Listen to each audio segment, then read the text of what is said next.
Minsan po palakpakan natin ang Panginoon.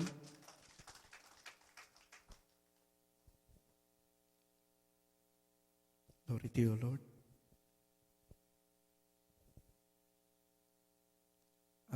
Kuya, paki-flash natin yung Jeremiah, yung context natin.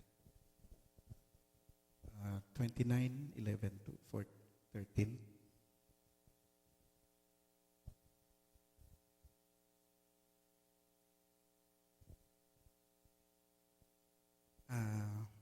Pwede pong tayo tumayo at sa pagbibigay galang natin sa salita ni Lord, ating babasahin po.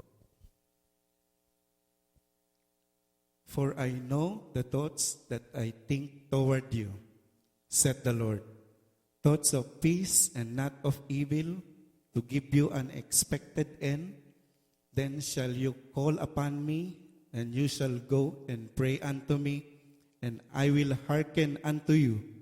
And you shall seek me and find me when you shall search me for me with all your heart. Amen. Thank you, Lord. Sa salita niyo, Lord, linisin niyo po kami, Lord. Kami po ay nagpapakumbaba sa inyo, Lord God. Patawarin niyo kami, Lord, sa mga nagawa namin kasalanan, Lord. Nasa isip man to, nasa gawa, Lord. Lord, maraming salamat po, Lord, sa iyong salita, Lord. Alam namin po na kami yung pinapatawad, Lord, pagka tapat na pinapahayag namin ang laman ng aming puso, Lord, ay tapat at banal na nagpapatawad sa amin. Hallelujah. Glory to you, Lord. Amen. Magsipo po tayo. Wow. Mahirap po tumayo dito sa harapan. Hallelujah. Samahan po tayo ni Lord. Maraming salamat po sa buhay nyo. Salamat po kay Lord at kay nakadalo po sa ganitong gawain. Imbes na natutulog tayo o naglalaro o ano man ang ating ginagawa. Pero yun ang ginagawa natin ay hindi rin nalulugod si Lord, ay wala rin kwenta yung ating pinagkakabalan. So, maraming salamat, nandito tayo lahat. Okay. Hallelujah. Nagpunta tayo dito sa Saudi. Dami nating mga plano sa buhay. Dami nating iniisip. Malis tayo sa Pilipinas. Iniwan natin ang ating mga pamilya, mga magulang, mga kapatid, mga kaibigan. Dami nating iniisip. Isip natin na trabaho tayo sa Saudi o sa ibang bansa para kumita ng pera, para mapaganda natin ang ating buhay. So may kanya-kanya tayong plano, may plano magkabahay, magkasasakyan, yumaman, yan, mga kanya-kanyang plano. So, sinabi ni Lord na, for I know the thoughts that I think toward you, thoughts of peace and not of evil, to give you an expected end. And you shall call upon me, and you shall go and pray unto me, and I will hearken unto you. And you shall seek me and find me when you shall search me with all your heart. Alam nyo ba na kapag tayo po ay nagpaplano, ay dapat kasama natin si Lord. Lahat ng ating iniisip, dapat nakaayon kay Lord. Hindi yung nagpaplano tayo yung sarili lang natin. Kasi kalimitan, ganun ang nangyari nung hindi pa natin alam yung salita ni Lord. Dumidiskarte tayo ng sarili nating diskarte lang sa buhay. Kita natin ito sa Proverbs 16:1, kuya. 16:9.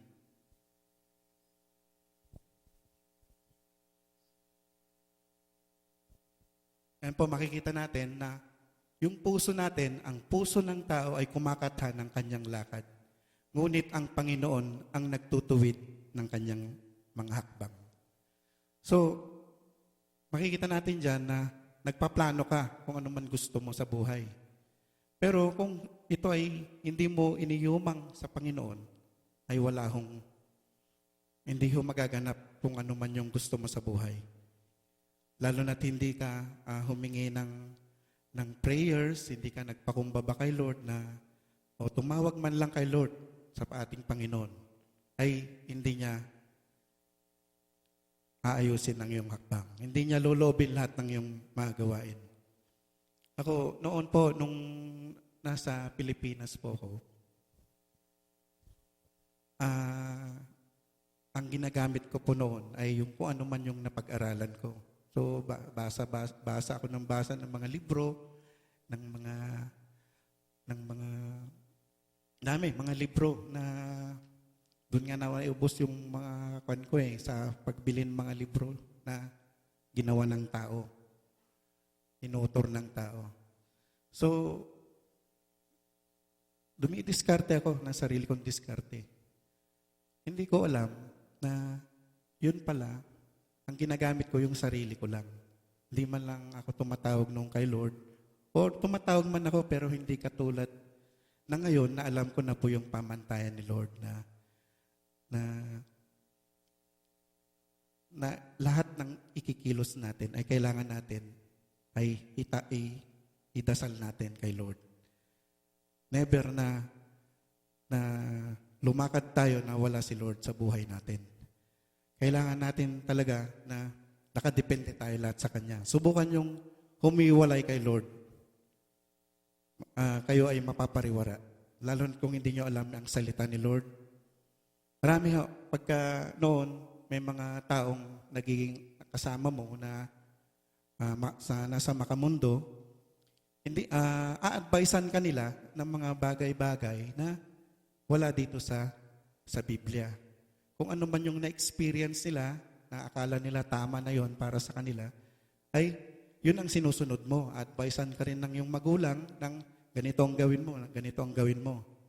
Na sa akala nila ay tama. Pero pagka tignan mo sa salita ni Lord, ay walang kwenta pala. May mga filosofya ng tao na sinusunod ng karamihan. Makikita natin sa Colossians 1:8.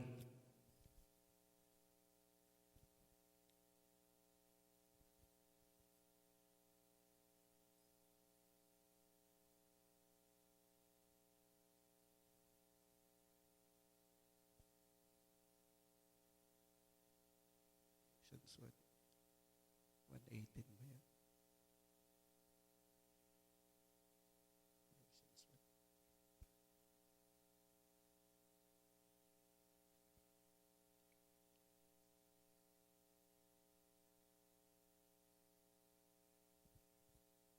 Balikan natin yan, no? Romans, ako na lang po. Romans 12:2, kuya.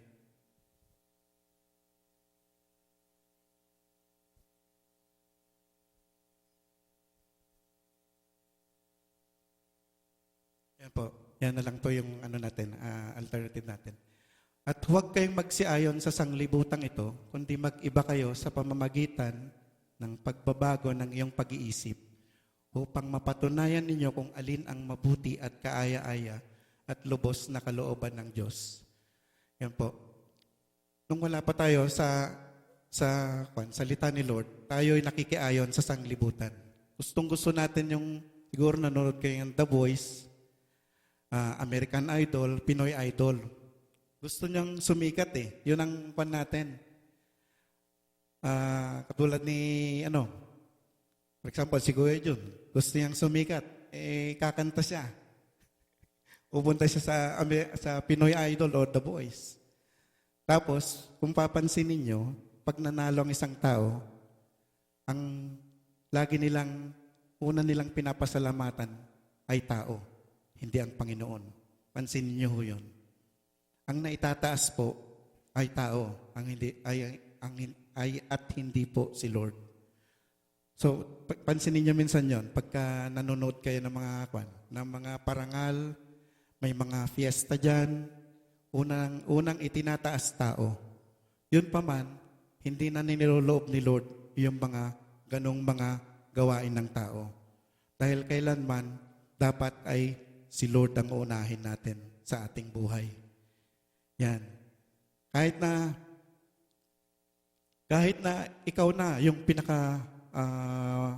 matalino, ikaw na yung pinakamataas, narating mo na lahat yung narating ng mga taong matatalino, pero mawawala din ang iyong buhay at hindi nakaayon sa salita ni Lord, hindi nakaayon kay Lord, wala ring kwenta ang iyong buhay.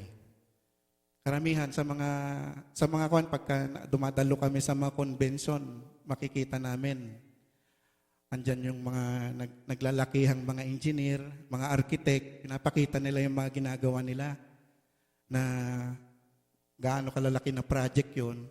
Pagtayo pa lang nila, yung sarili na nila ang kanilang inaangat. So parang napaka-kwan po na hindi man lang nila binibigyan ng pagpupuri ang Panginoon. Na hindi nagawa nila yon, akala nila ayon sa kanilang mga plano lang. Kundi yung bangsong sarili nila ang kanilang itinataas. Hindi yung plano ni Lord ang kanilang hindi yung kalooban ni Lord ang hindi nila binibigyan ng kwan si Lord, ng pagpupuri man lang o pasasalamat man lang. Napakayabang nila ho. Kasi makikita nyo sa mga convention po ng mga inhinyero, mga mechanical engineer, lahat po yan sa buong Pilipinas o may mga dumadalo pa sa ibang bansa. Talagang isang pagtitipon-tipon lahat ng mga taong magagaling sa makamundong bagay.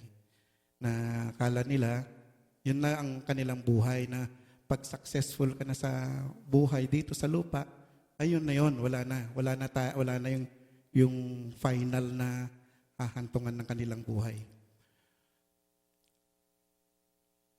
Punta tayo sa text natin, Kuya. Yan po. Maganda po ang plano ni Lord sa atin. Napakaganda ho. Hindi lang ho dito sa lupang ito na yung bang pinipilit natin na ituon lang dito sa lupa. Hindi lang dito po ang tuon ng ating pansin. Dahil may nakahanda po na napakagandang plano ni Lord sa atin na kung mananahan ho tayo sa kanyang mga salita, sa commandments si Lord, at ipapagpatuloy natin na mananahan kay Lord, sundin ang kanyang mga utos at ang ating mga tulad nito, mga kaibigan natin, mga kapatid natin sa simbahan ay ating inaakay. So napakaganda po na akayin natin sila at idaan natin sa simbahan at para makapakinig sila ng salita ni Lord. Sa Romans 10:17 ko yan. Nasa patuloy po na pakikinig ng salita ni Lord ay tayo ay nagkakaroon ng isipan ng Panginoon. Ang ating faith din ay nabibuild up dahil sa yan po.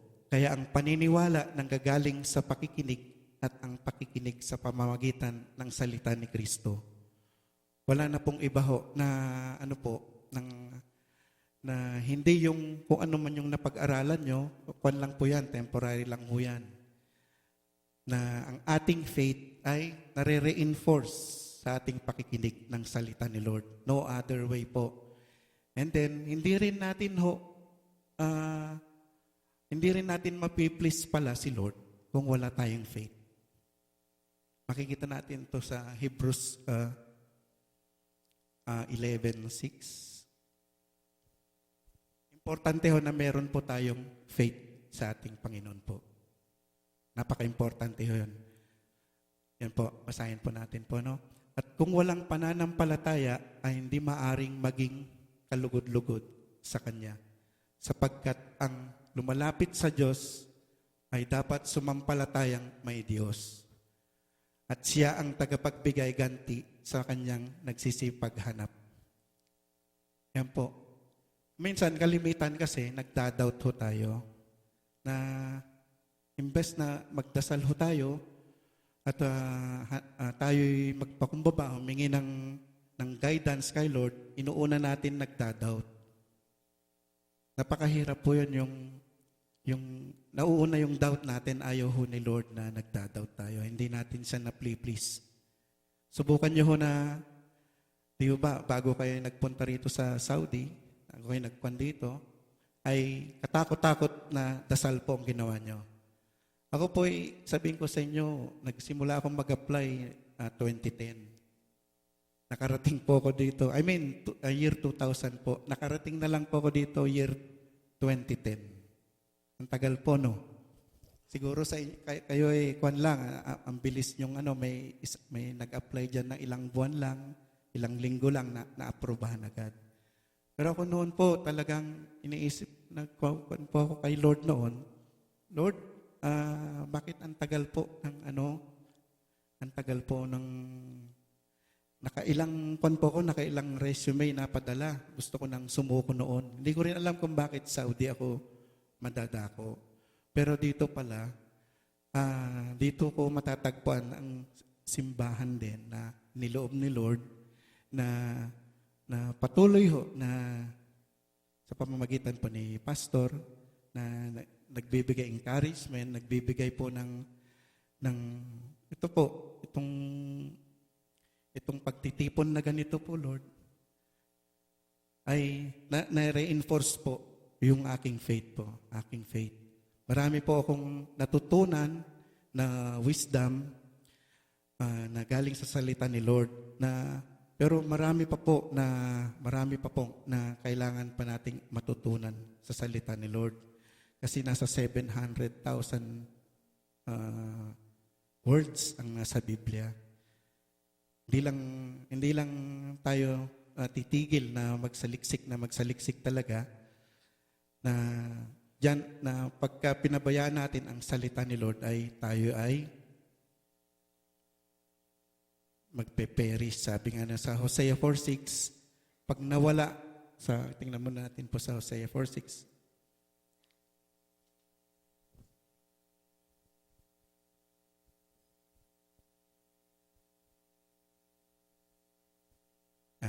Ang aking bayan ay nasira dahil sa kakulangan ng kaalaman. Sapagkat ikaw ay nagtakwil ng kaalaman, akin namang itatakwil ka, upang ikaw ay huwag maging saserdote ko, yamang iyong nilimot ang kautusan ng iyong Diyos. Akin namang kalilimutan ang iyong mga anak.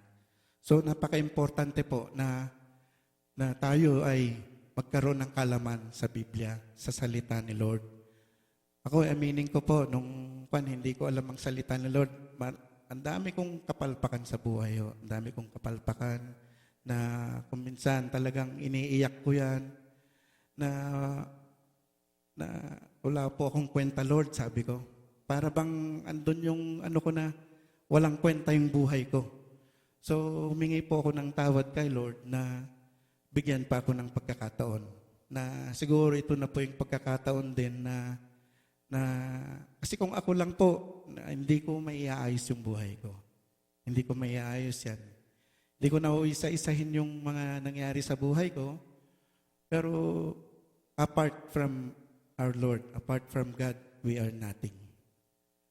We are nothing po. Talagang hindi natin kayang, yung ating kasalanan na lang po, hindi natin kung hindi natin hiningi ng tawad to kay Lord, kay Jesus, talagang wala pong mangyayari sa atin. Walang mangyayari sa atin. So lahat po ng plano natin ay dapat nakaayon kay Lord. Nakaayon sa Kanya lahat. Ayan po sa John 15:5, ako ang puno ng ubas, kayo ang sanga na natili sa akin at ako'y sa Kanya at siyang nagbubunga ng madami.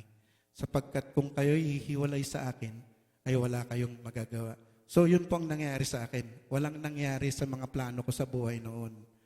Pero ang nangyari po ay dinurog po ako ng dinurog ni Lord na to the point na binigay ko lahat yung negosyo ko. Nagkaroon po ako ng negosyo sa Pilipinas noon na pinagdasal ko rin, hiningi ko rin, pero dahil kulang nga ako sa salita ni Lord, nagplano man ako, pero yung plano ko na yon, meron akong yung bang kakulangan talaga. And then, nakipag-usap pa ako dun sa kasi sa Pilipinas nga, bago ka magkaroon ng project noon sa Pilipinas, ay merong mag-o-offer sa'yo ng trabaho, pero hihingi naman sa'yo ng lagay. So, ganun at ganun ang sa Pilipinas, mapasa project sa mga eskwelahan, project sa DPWH, project sa mga labas ng sa mga pribado man, hihingi sila ng kanila ng 10%, ganyan. So para makuha ko yung project sa madalit salita, ay ako'y nagbigay po ng para sa kanila. Kahit gaano man po yung nahawakan kong pera noon, nagplano ako ng sarili ko lang at hindi ko pa alam ang salita ni Lord. Sige, pwede na yan, sabi ko naman. I mean, yung diskarte ko lang. Madaling nawala ho yung mga project na yon. And then naisip ko, sinisik ko pa nga si Lord na bakit ganitong nangyari, sabi ko. Hindi ko pa alam nga kasi ang pamantayan ni Lord. Pero yun nga, talagang inalis ni Lord yon. Wala yung plano ko hindi nakaayon sa mga salita ni Lord. Nawala ho yun, maniwala kayo sa akin. Nawala ho yun. Then yun nga, nag-a-apply ako. Plinano kong mag-apply uli, year 2000, until noong 2010 lang ako nakapunta ho rito sa Saudi. Yun. So, yun ang number one lesson natin. Kailangan ang plano natin nakaayon kay Lord. Yan. Balik tayo ulit sa context, kuya po.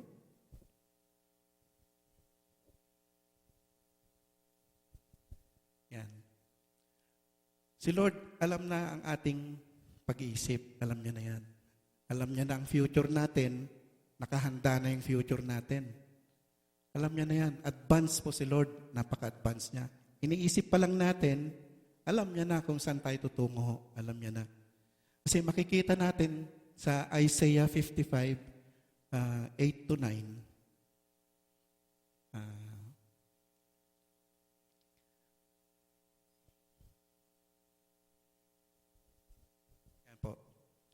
sapagkat ang aking mga pag-iisip ay hindi nyo pag-iisip.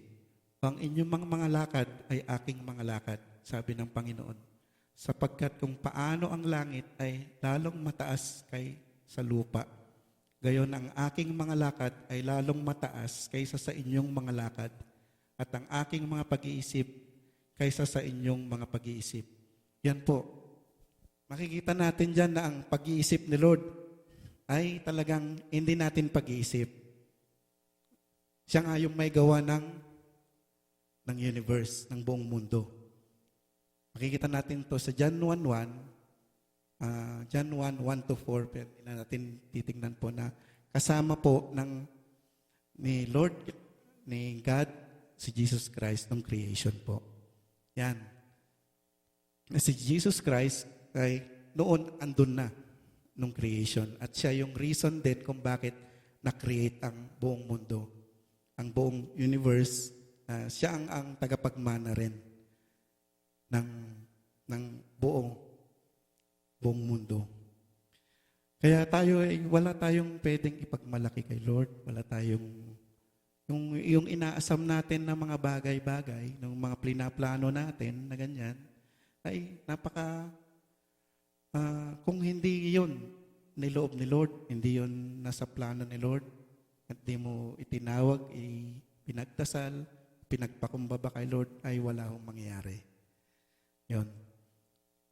Yan po. Amen po ba? Amen.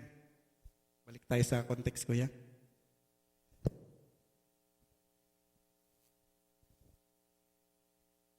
Yan, kanina ko pa po sinasabi yung lagi tayong tumatawag kay Lord na nagpapakumbaba tayo, nagdadasal, then you shall call upon me, and you shall go and pray unto me, and I will hearken unto you. So sabi ni Lord dyan na andyan yung puso natin na kailangan tayong magdasal, na buksan natin yung ating puso, nagpapakumbaba tayo. Kasi dapat hindi yung nagmamataas tayo. Sabi ko nga, yung pag nagmamataas tayo, ayaw ni Lord na nagmamataas tayo o nagmamayabang tayo. Gusto niya, talagang mapagpakumbaba yung puso natin. Na lahat na lang, kung pwede mong iyak yan kay Lord, iiyak mo yung mga gusto mong makamtan sa buhay mo na nakaayon din sa salita ni Lord, nakaayon din sa kalooban ni Lord, nakaayon din sa isipan ni Lord. So, sino po dito yung nagdadasal po lagi pagka may hiniling kay Lord? Lahat po ba tayo? Lahat po ba tayo? Yan, amen po. Yan, napakainam po na dahil sa natutunan natin dito sa simbahan na sa pagdadasal ay doon may nagpapakumbaba tayo na humihingi ng guidance si Lord. Humingi tayo ng approval ni Lord sa mga bagay-bagay na nasa puso natin at nasa isipan natin. At pakikinggan ni Lord kung ano man yung ating dasal. Pero may isang condition pa pala si Lord na kapag meron tayong kasalanan, meron tayong kasalanan na hindi pa natin naikumpisal, ay ang ating prayers ay hindi diringgin ni Lord. So, lahat po ng ating kasalanan, ikumpisal natin. At tayo, walang exemption sa atin, lahat tayo nagkasala ho. Hindi ho natin sasabing, si ganito ay walang kasalanan, si ganyan ay konti lang yung kasalanan, si kuya ay malaki yung kasalanan niya. Malit man o malaking kasalanan niyan ay kasalanan din kay Lord, na ang kabayaran ay kamatayan. So makikita natin po yun na kapag sa Psalms 66 verse 18, kuya.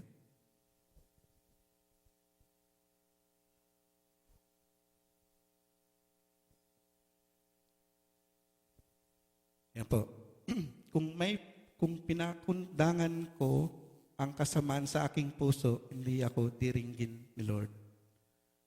So yan po, nakapakaliwanag po yan na kapag meron po tayong iniingatang kasalanan, ay kahit na anong dasal po natin, hanggat hindi natin na isusuko yun, ay hindi diringgin ni Lord ang ating mga kasalanan. So, yun po ang dapat nating gawin.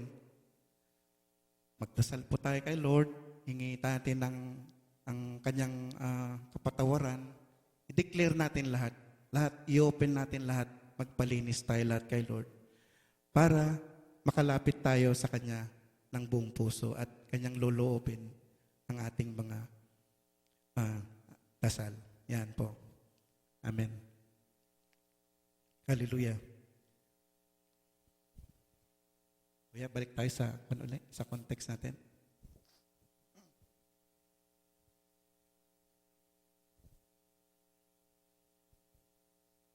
Sa 13 lang ko no?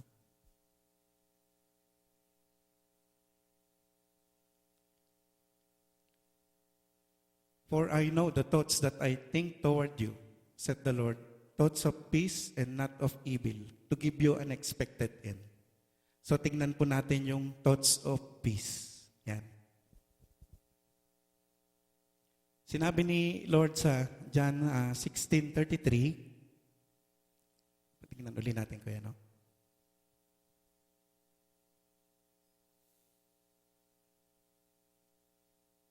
Yan. Basahin ko lang po, no? Ang mga bagay na ito ay sinalita ko sa inyo upang kayo magkaroon sa akin ng kapayapaan. Sa sanglibutan ay mayroong kayong kapighatian, ngunit laksan ninyo ang loob, aking dinaig ang sanglibutan. Sinabi po ni Jesus Christ yan. Pansinin niyo ho, kung tayo may problema, kung minsan napakabigat at hindi na natin alam ang ating gagawin. Ba, nababagabag ho tayo? Sino po dito nang umiyak na may problema ho? Lahat po ba tayo ho? Nakaranas ng ganong, yung umiiyak po kayo na parang, lalo na pag inaapi kayo ng yung mga nag-aalipusta sa inyo, sa Pilipinas pa lang, may mga sa kapitbahay man yan, O yung mga tiyuhin nyo na nagmamaliit ba? O yung mga kaibigan nyo na mayayaman, minamaliit kayo, inaalipusta kayo. Na, doon, di ba, napabagabag kayo. Ba, Kuya Rory? May mga ganun ba? Napapangiti kayo eh. Mabait na ngayon. Mahirap po yung may nag-aalipusta sa atin. Yung bang minamaliit tayo sa ating kakayahan. Ako, maraming nagmaliit sa akin. Yung bang, siguro nakita nila ko, ganito lang. Meron pa nga yung, pinaamon ako ng suntukan. Kikipag-away. Talaga, minamalit ako. Pero hindi ko pinapatulan. Hindi ko pinapatulan. Kasi kahit man kayang-kaya ko sana, pero hindi ko kalooban, hindi ko ugali makipag-away po. Pero ang masasakit kasi, yung mga masasakit na salita ng tao. Marami ho dyan sa atin sa Pilipinas na yung kahit ako'y nakapag-aral na, andun pa rin yung pag-aalipusta nila. Andun pa rin yung mamaliitin ka talaga eh. Kuya John, di ba? Nakwento niya minsan na bago ka naka-abroad eh, parang katakot-takot na panglalait nila, pagmamaliit nila sa iyo. Sinabi ni Lord na kung meron tayong problema, ay ibigay natin kay Lord. Ipagkatiwala natin yan. Dahil mahal tayo ni Lord, lahat ng ating masasakit na sa loobin, masasakit na problema, ay ibinibigay natin kay Lord. Kasi sabi niya, napagtagumpayan ko na lahat yan. Para magkaroon kayo ng kapayapaan, ay lumapit kayo sa akin. Sabi ni Jesus yan. Ngayon kung naniniwala kayo na lahat ho ng problema nyo ay may kasagutan yan, kailangan lumapit tayo kay Lord, kay Jesus. Itinitiwala natin lahat ang ating problema. Kasi kanina pa sa John 15:5 na pagkahiwalay tayo kay Jesus, hiwalay tayo kay Lord, ay wala din mangyayari sa buhay natin. Subukan yung humiwalay ho kay Lord.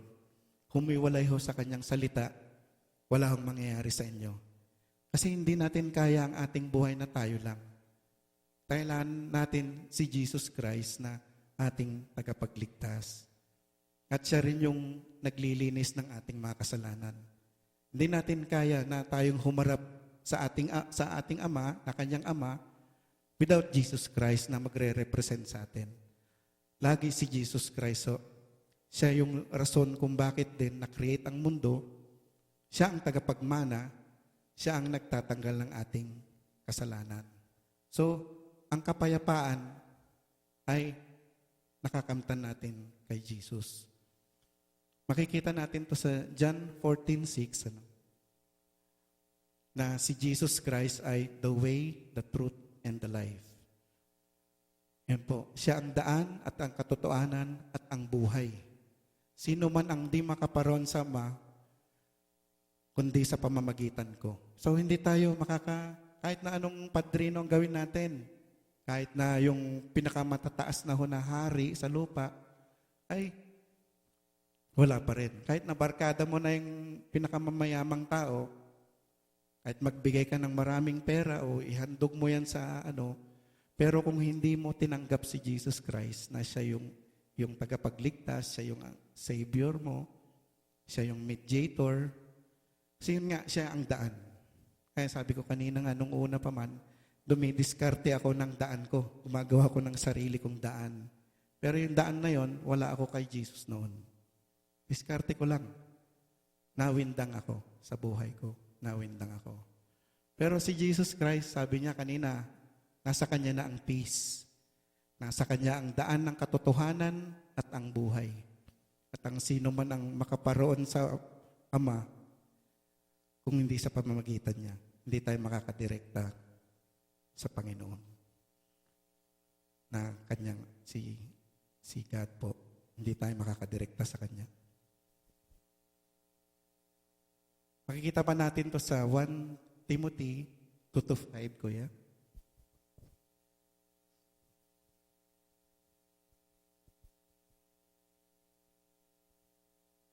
Amen po ba, kuya? Kuya, mga kapatid? Yan po. Sapagkat may isang Diyos at may isang tagapamagitan sa Diyos at sa mga tao. Ang taong ito, si Kristo Jesus. Alam niyo po, nung nasa Catholic pa ako, sa dami po ng sinabi ng mga pare, ng mga santo. Sino po ba yung mga nangakon ng mga santo rito? May mga santo na pinupuntahan noon. Ako po ay nagpupunta rin noon sa Lady of Manawag. Pupunta kami doon, hinihipo-hipo namin yung yung damit niya. Kasi sa Pangasinan ho yun, yung Manawag, Pangasinan siguro. Sino po nakakalam ko yung Lady of Manawag po? Yan. Very popular po yan. So may mga iba-ibang santo pa. Alam niyo, 10,000 yung santo na yan ho. 10,000 na kinanonize ng Vatican ho. Doon po tayo naguluhan. Andyan pa si Mary. Pero napakalinaw ho, pag titignan natin sa salita ni Lord, si Jesus Christ lang po. Si Jesus Christ lang po. So, lahat po, magkakaroon tayo ng tamang relasyon kay Jesus Christ. Magkakaroon tayo ng peace kay Jesus Christ din. Magkakaroon tayo ng tamang buhay, tamang Christian life through Jesus Christ. So, nasa sa inyo po kung magpatuloy po kayo, pero ina-encourage ko po kayo magpatuloy po kayo kasi apart from Jesus, wala din tayo. Kita natin kanina sa flash screen, wala hong kwenta ang buhay natin kapag inihiwalay natin ang buhay natin kay Jesucristo. Mga plano natin sa buhay ay mawawalang saysay ho yan. Magiging walang kwenta ho. So, glory to God po. Sana po may natutunan po kayo dito na wisdom ni Lord. Glory to God alone. Amen po.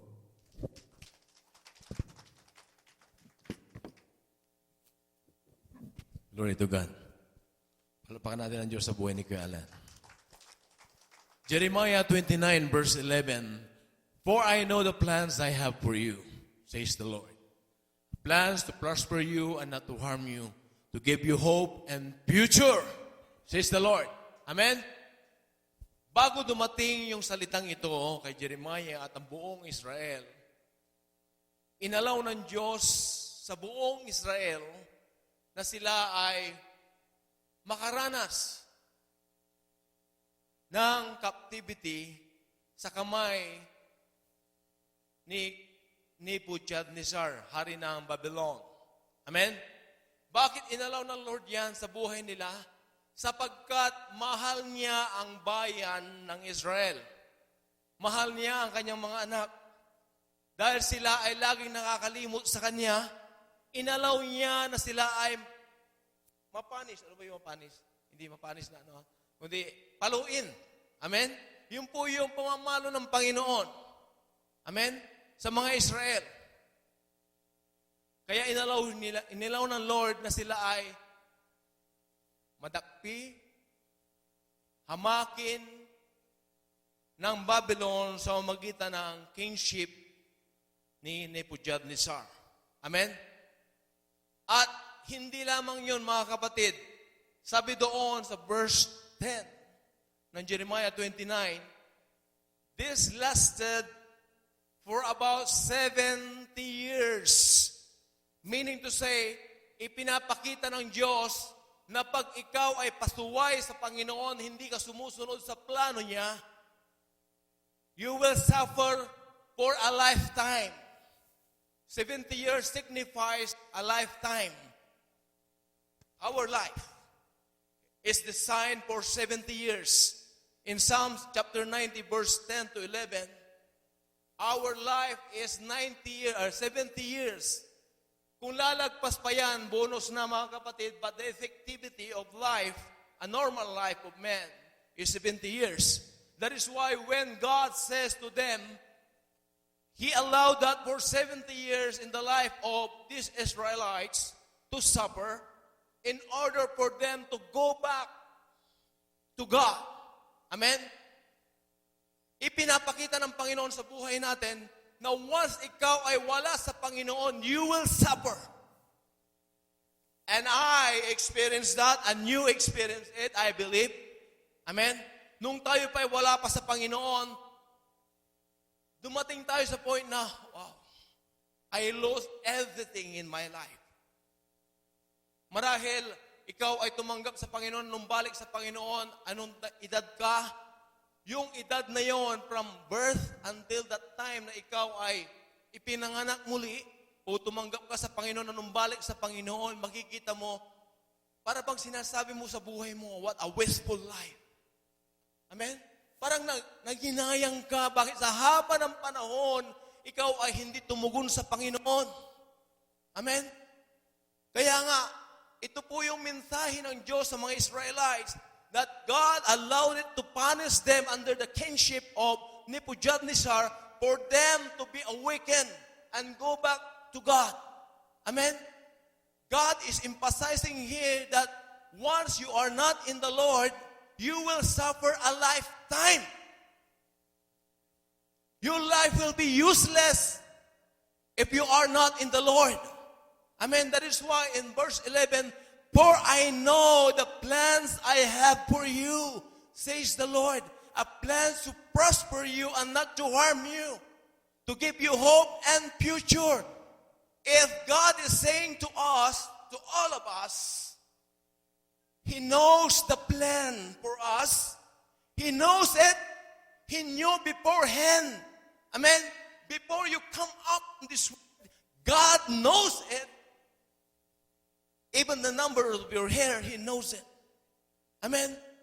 Sabi ng Isaiah 49 verse 1, Jeremiah 1 verse 5, nandito pa tayo sa sinapupunan ng nanay natin, pinaglilihi pa lang tayo, ay alam na ng Diyos ang plano niya sa buhay natin. That is why in Jeremiah 29 verse 11, for I know the plans I have for you.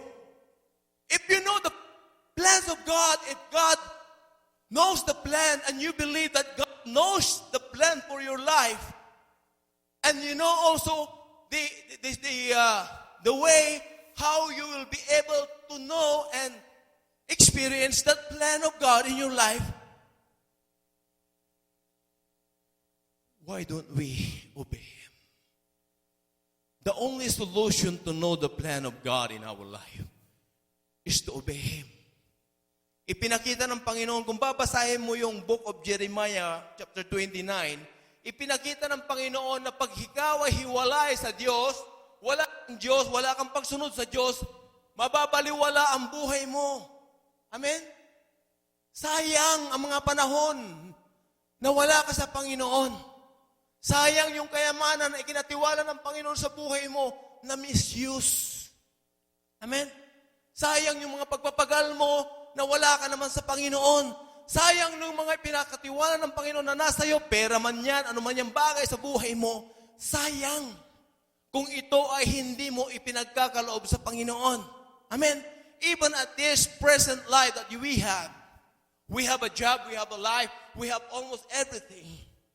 Pero pag yan ay hindi mo binibigay kay Lord, isinasauli sa Panginoon, hindi mo ino-offer, hindi mo ginagamit sa Panginoon, come to think of it, it will be useless, my dear brothers and sisters. Anything that is not offered to God, it will become useless, as God says in verse 10 of Jeremiah 29.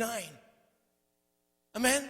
But once you go back to Him, you will know that God says, I know the plans I have for you. If we believe that God knows the plan for us, why you do some other way? Amen? Bakit kapag gagawa ng ibang bagay? Marami pong nagsusumikap sa kanilang sarili. Hinahanap ang kanilang kinabukasan. Hinahanap ang kanilang buhay. You cannot find it. You can only find life. You can only find your future when you are in the Lord. Outside of the Lord will become useless. Amen? That is why God said it will be a lifetime. It will be 70 years. 70 years signifies a lifetime. Amen? Sayang. Tingnan yung mga tao, mga kapatid. May mga kilala ba kayo ng mga mayayaman, mga tanyag na tao, pero wala sa Panginoon? malaking pagsisisi sa buhay nila, mga kapatid. Nung sila ay bedridden na, sila ay may sakit na, sila po ay nag-aagaw buhay na, wala nang ginawa kundi magsisi. Sayang. Sayang ang buhay ko. Hindi ko na pinagkaloob kay Lord. Hindi ako nagpatuloy sa Panginoon. Nagpatumpik-tumpik ako. Maraming kumakatok sa buhay ko. Kinakatok ako ng Panginoon. Ginigising niya ako para magbalik loob sa Kanya. Pero inisnab ko, pinaliwala ko ang lahat ng kaparaanan ng Diyos sa buhay ko. Sabi ng mga tao na yan, I have experienced that in my life. Some people whom I know, they repent. Nagsisi sila. Amen? Ito po yung pag-alaw ng Panginoon maging sa kanyang mga anak, bansang Israel, inalaw niya na sila'y mapahamak. Alang-alang lamang sa kapamakan na yon ay magbabalik loob sa Diyos. Amen? Kaya nga ang babala ng Diyos, if you remain in that way, you will suffer 70 years. You will suffer lifetime. Until you go back to me, says the Lord. Until you go back to me. If you believe God knows your plan, that's the plan for your life, anong gagawin natin? Sabi ng Acts 5:32, we have to obey. We are the witnesses of this God's power, God's presence, everything. Tumingin ka lang na sa iyong papawid, nandyan, makikilala mo ang kapangyarihan ng Panginoon na kumikilos sa atin. Tignan mo na lang yung buhay mo kung wala ang hangin na gawa ng Diyos. Amen? Ano na kaya, mabubuhay pa kaya?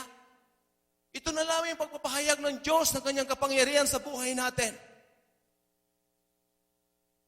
Marami pong matitigas na tao. Ayaw mag-concentrate. They are Christian, they said Christian, but they are confessing only with their lips, but not with their heart. Come on, Christian, wake up! This is the time that we have to concentrate. There's no need for us to just confess by our mouth, but confess Christ from our heart. This is the thing now, my dear brothers and sisters. Malapit ng palapit ang pagdating ng Panginoon sa buhay natin. Who will be left behind here? Hindi pinag-uusapan niyo, mga kapatid. But we are awaiting for the second coming of the Lord. Amen? And we are so watchful about His coming. How? What way? This is the way of God. We come to His presence. Magpapagamit tayo. Wala nang patumpik-tumpik, mga kapatid. You have to focus on Him. You have to obey Him. Because the future is already ahead.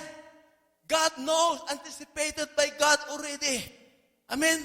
Alam na ng Diyos ang plano niya para sa buhay natin. The only thing that we should do is to obey. Obey Him, obey Him, obey Him. Sumunod, sumunod, sumunod, sumunod sa Kanya. Wala nang iba, kundi sumunod tayo sa Kanya. Habang ikaw ay sumusunod, ipinagkakalob ng Lord sa iyo. Ang bawat pangangailangan mo, hindi mo mamaunawaan ang mga bagay-bagay. Sabi ng Jeremiah 33, verse 3, call unto me and I will answer you. And I will show you great and mighty things which you do not know and which you do not understand. I will do it for you. I will let you understand everything so that you may know and understand, so that you can walk with me.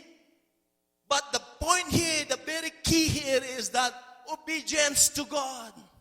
Amen? Obedience. You have to obey God so that you will know the plans of God in your life. Every obedience will accompany the opening of the door for your life. Every obedience will trample the wickedness of men. Amen? This is the thing, my dear brothers and sisters. If you believe God that He knows your plan, the only key is to obey Him in order to know the plans of God in your life. Amen? Sino may gustong malaman ang plano ng Diyos sa buhay niya? Sumunod tayo, mga kapatid. Sa ating pagsunod sa Kanya, mga kapatid, hindi yung sarili natin, hindi yung sinasabi ng tao, kundi sa Kanya. Amen?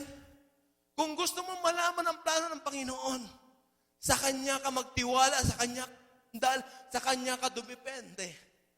Amen? Kung hindi mangyayari yan, you will do with your own. Kaya, nawawala ang tao. Maraming ganito na yung ginawa nila sa buhay, nagpagal. Kung ano nung ginawa nila sa buhay, at the end, bagsak. At the end, wala na rin. Wala nangyayari. Amen? Because they do it with their own. Na Panginoon, sa bawat hakbang ng buhay natin, kasama siya, mga kapatid. Kasama siya. Lahat ng bagay sa buhay natin, kasama siya. Kung sinasabi mong Kristiyano ka, kasama mo siya. Amen? Because the term Christian, He is there. Amen? Nandoon siya sa ating pagka-Kristiyano, mga kapatid. Amen? Alam ng Diyos ang plano niya sa buhay natin. Kung naniniwala ka dyan, dahil siya yung nakakaalam, kanino ka makikipag-alam ng plano mo sa buhay mo? Sa Kanya. Amen? Kung naniniwala ka, ito yung sinabi ng Lord. Kung bakit. Amen? Sa buhay natin, tama na. Amen? Ilang taon na, ang habang taon na, na naranasan natin na useless yung buhay natin. Baliwala ang lahat ng mga ginawa natin. Ito na yung sinasabi ng Lord, when you come back to Him, this is the real life. Amen? Ito na yung totoong buhay. Na ikaw ay sumusunod, kasama mo ang Panginoon sa bawat hakbang ng buhay mo, alam mo ang direksyon. Dahil ipapakita ng Panginoon ang direksyon sa iyo. Amen? For He is the way, the truth, and the life. In John 14:6. Amen? Alam niya yan, mga kapatid. Kung naniniwala ka dyan, siya na lamang ang sanggunihan mo. Siya na lamang ang lapitan mo sa bawat hakbang ng buhay mo, wala nang iba. Amen? Huwag po tayong panaig ng ating mga sarili. Ang number one na kalaban ng tao ay ang kanyang sarili. Huwag mong sabihin sa Satan, hindi, pangalawa lang yan. Pero ang number one na kalaban natin, yung sarili natin. Pag nanaig yung sarili mo, huwag mong sisihin si Satan, ikaw yun. Sarili mo ang inintindi mo. Amen? Pero pag ang Lord ang nauna sa buhay mo, sure, ball. Amen? Talagang makikita mo ang plano ng Panginoon sa buhay mo. Amen? Basta sumunod ka na ng sumunod. Huwag mong asahan na pag sumunod ka, Lord, ipakita mo sa akin kagad. Hindi. Ayaan mo si Lord. Amen? Ayaan mo si Lord. Sumunod ka na sumunod. Huwag ka rin magrereklamo. Amen? Sapagkat ayaw ng Panginoon. Sabi nga na doon, di ba? Sa Jeremiah 29 verse 13, you will search me if you will search for me with all of your heart. Amen? Kung buong puso mo siyang hahanapin, mahahanap mo ang Panginoon, matatagpuan mo siya, sapagkat sadya talaga lumalayo ang Lord sa buhay mo. Amen? Nais niya si Lord, lumalapit ka sa Kanya, hinahanap mo siya. Ito po yung nais ng Panginoon kasi gusto niyang tignan yung puso natin. Amen? Hindi ito sukatan na ikaw ay gwapong-gwapo o magandang-maganda ka para ikaw ay magkakaroon ng plus point sa harapan ng Panginoon. Hindi. Amen? Sabi ng 1 Samuel 16 verse 7, tinitignan niya ang puso natin, hindi yung outer appearance natin. Amen? Amen? Hindi yung marami kang alahas para ikaw ay magkaroon ng pugi points kay Lord. Hindi. Amen? Pero yung kababaan ng loob ng puso mo, yung pagsunod ng puso mo, ito ang hinahanap at tinitignan ng Lord sa buhay mo. Kung nagagawa mo ito, for sure, makikita mo ang plano ng Panginoon. Ma-appreciate mo siya. Amen? Ito po yung nais na iparating ng Panginoon sa atin. Sa book of Jeremiah chapter 29, ito po ang nais ng Panginoon na makita ng bawat isa na pag wala ka sa Panginoon, it will be a useless life. Amen? Lahat ng gagawin mo, baliwala yan. At malalaman mo na lamang at the end. Sayang. Nag-ipon-ipon ako ng mga milyones ko. Ang daming overtime. Ang daming sideline. Nabaliwala ko ang Panginoon. Kikita mo. Sabi ko nga doon sa isang kasama namin doon, what is the use of earning money without God in your life? Perhaps you are just investing money for your future hospitalization. Yes, this is really true. Ito ay totoo, mga kapatid. Pero pag ikaw ay nag-i-invest ng kalangit na bagay, for sure, dadali mo yan sa langit. Pero kung ikaw ay mag-iimpok ng mga bagay na panlupa, maiiwan lang sa lupa sapagkat ikaw ay lumabas dito na walang-wala, ikaw rin ay alis sa lupa na walang-wala. Hindi mo madadala ang lahat ng yan, ni kahit isa.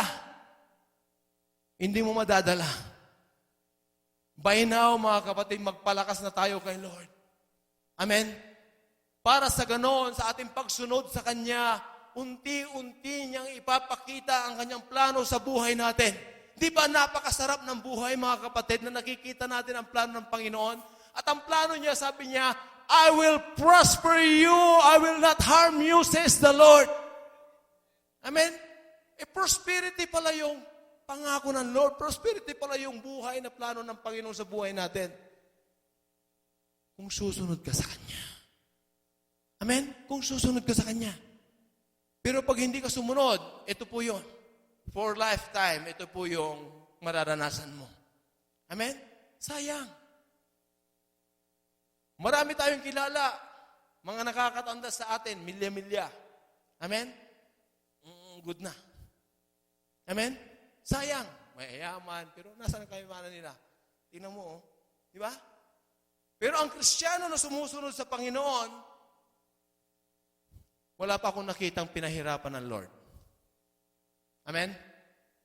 Wala pa akong pinakita o nakita sa buhay ko na tunay na lingkod ng Diyos na pinahirapan ng Lord habang siya sumusunod.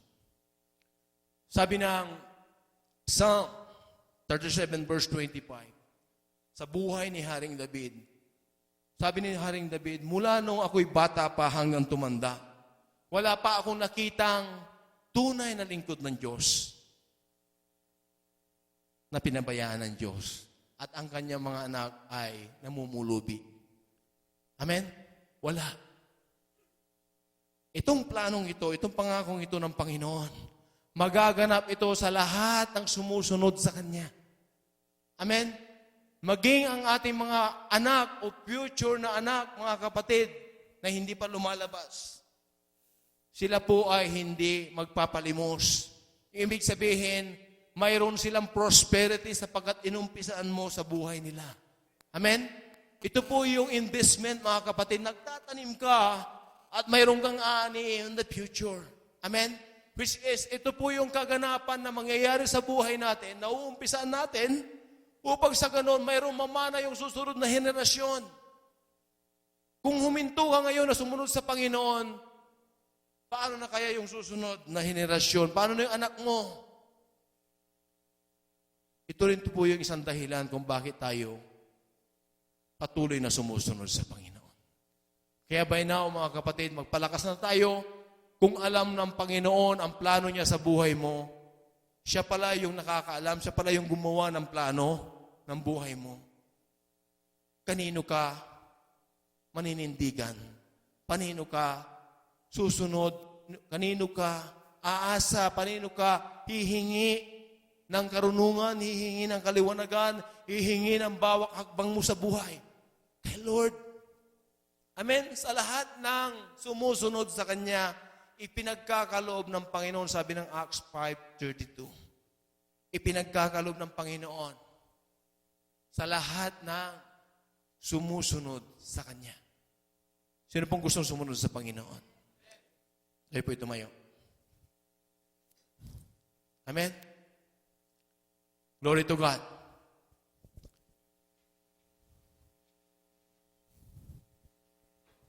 Nais yung sumunod sa Panginoon. Sapagkat siya ang nakakapatid ng ating mga plano.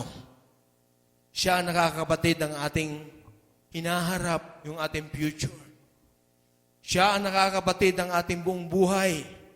Siya ang may akda at siya rin ang may plano ng bawat bagay sa buhay natin. Hindi mo pa nakikita yung plano ng Panginoon, ngunit naniniwala ka. kung kaya't ipagkaloob niya ang kanyang pananampalataya sa atin upang tayo ay magtiwala sa Kanya. Naniniwala tayo darating ang mga bagay na plano ng Panginoon sa buhay natin at ang plano na yon ay masaganang plano. Ang planong masisiyan ka, hindi ka malulungkot. Planong pagpapala sa buhay natin. Sapagkat ang pangako ng Panginoon, I will prosper you. I will not harm you, says the Lord. Mga kapatid, it's about time that we have to be sincere enough with our Christian walk. We should not be a professing Christian. We should not be a Christian by mouth, but we should be a Christian by heart. Tapos na ang mga maliligaya o masasayang araw na sinasabi natin sa kamunduhan. It's about time na tayo magbabago na sa Panginoon sa mamagitan ng ating pagsunod sa Kanya. And this is the message of God to the people of Israel. And the people of Israel, tayo po yun. Kung naniniwala kang kabilang ka sa mga pangako, pinakanguhan ng Panginoon, ng kaligtasan, na dadalhin niya sa kanyang kaharian, maniwala ka at sumunod tayo sa Panginoon. Sapagkat nais ng Panginoon na tayo ay sumusunod. Hallelujah. Sino pong gustong sumunod sa Panginoon? Ang lahat na sumusunod sa Panginoon ay magtaas ng kanyang kamay, ng buong pusong haharap sa Diyos sa oras na ito, at angkinin natin ang pangako ng Panginoon na siya ang may patid, siya ang may akda ng plano ng bawat isa sa atin.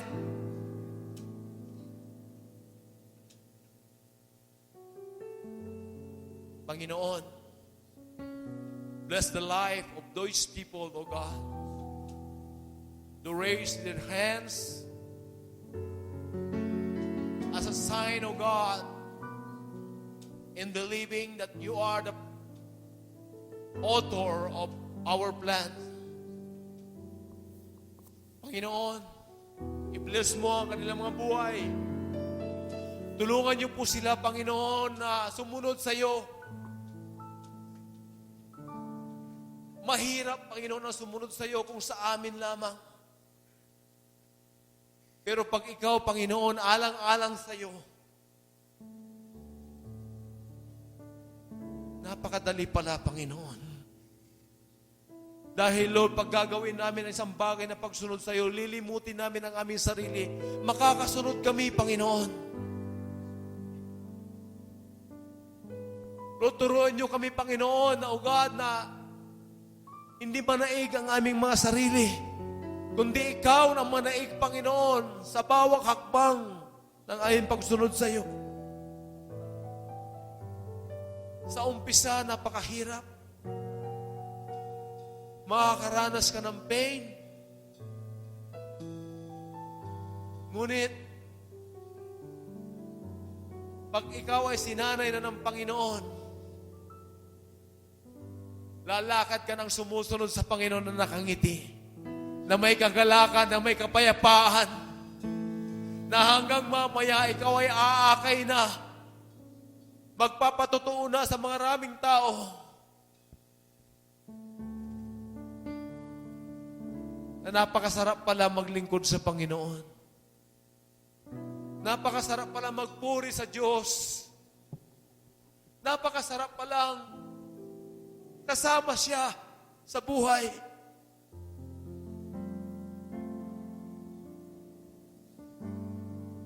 Awitan natin ang Panginoon.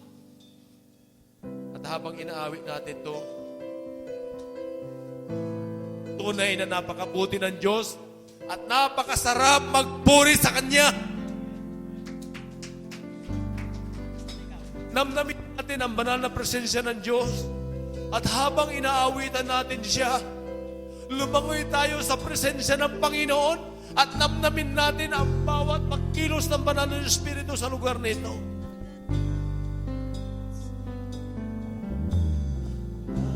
Kasarap pagpuri sa kalungan mo. Lahat ng nais ng puso'y natatagpuan sa iyo. Napakasarap magpuri sa kalungan mo. Wala nang aalahanin pa. Nakapaligid man ang problema. Basta't ikaw, basta't ikaw, basta't ikaw, Diyos ay kasama. Napakasarap magpuri sa kalungan mo. Lahat ng nais ng puso'y natatagpuan sa iyo. Napakasarap magpuri sa kalungan mo. Wala nang aalahanin pa. Nakapaligid man ang problema. Oh, napakasarap! Napakasarap magpuri sa kalungan mo. Lahat ng nais ng puso'y natatagpuan sa iyo. Napakasarap magpuri sa kalungan mo. Wala nang aalahanin pa. Kapaligid man ang problema.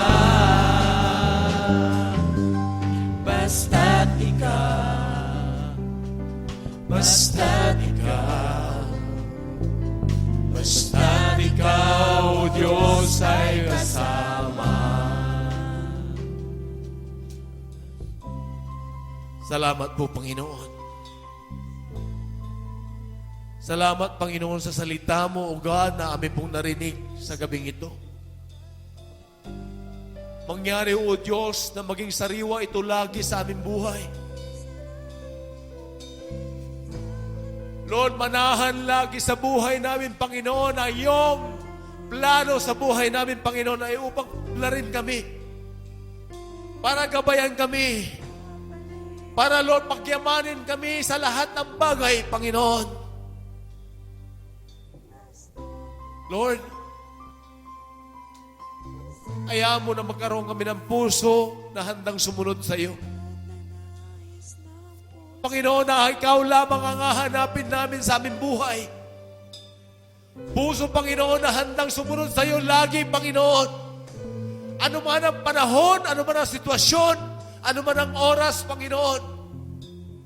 Ano man ang kalagayan namin sa buhay, ikaw, Panginoon, ang mauuna, O God.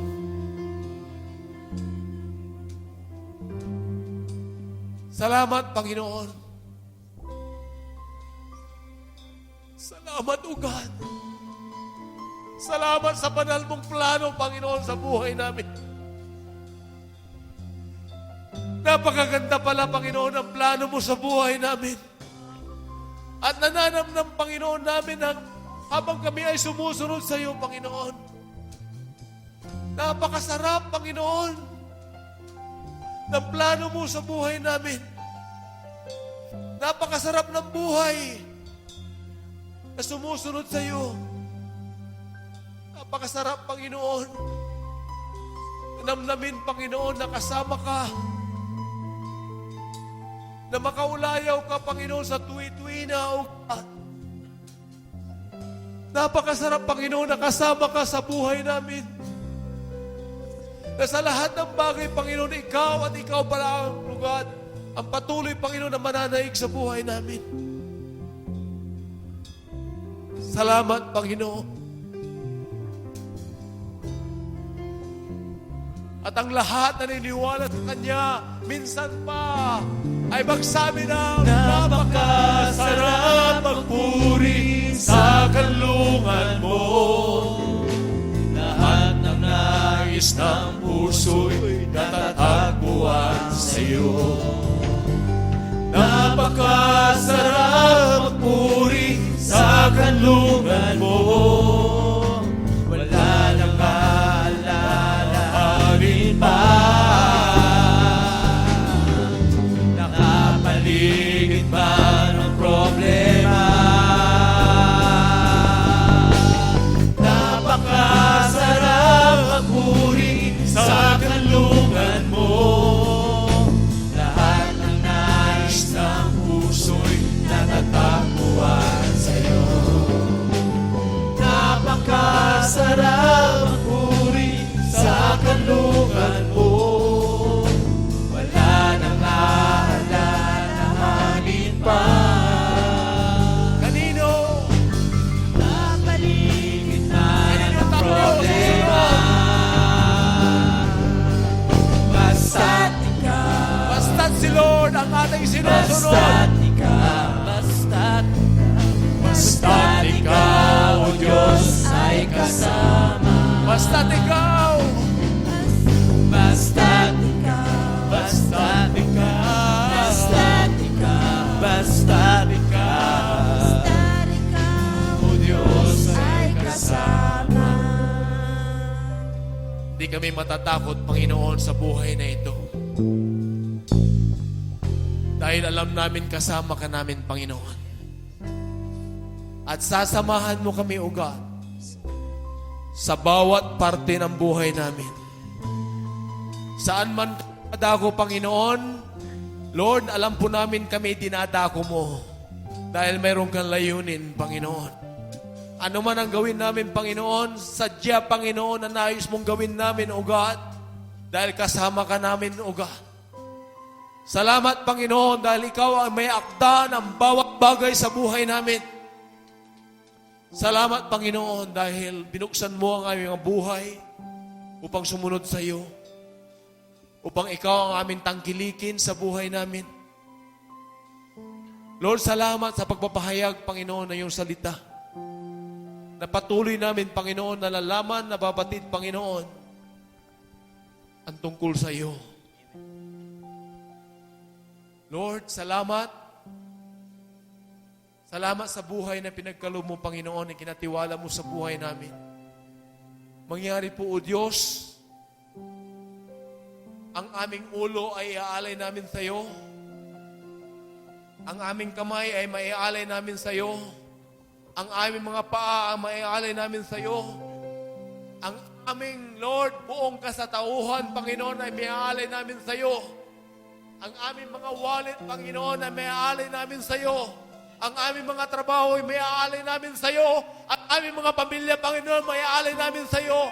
Ang aming asawa, anak, ang bawat, Lord, membro ng pamilya, maiaalay namin sa iyo. Sapagkat nais mo, Panginoon, ang bawat parte ng buhay namin, maiaalay namin sa iyo. O God, upang magkaroon ng kapuluhan ang buhay namin. Salamat po, Diyos, sa gabing ito. Salamat, Panginoon.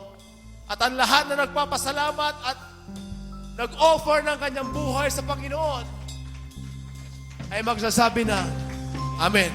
Praise the Lord.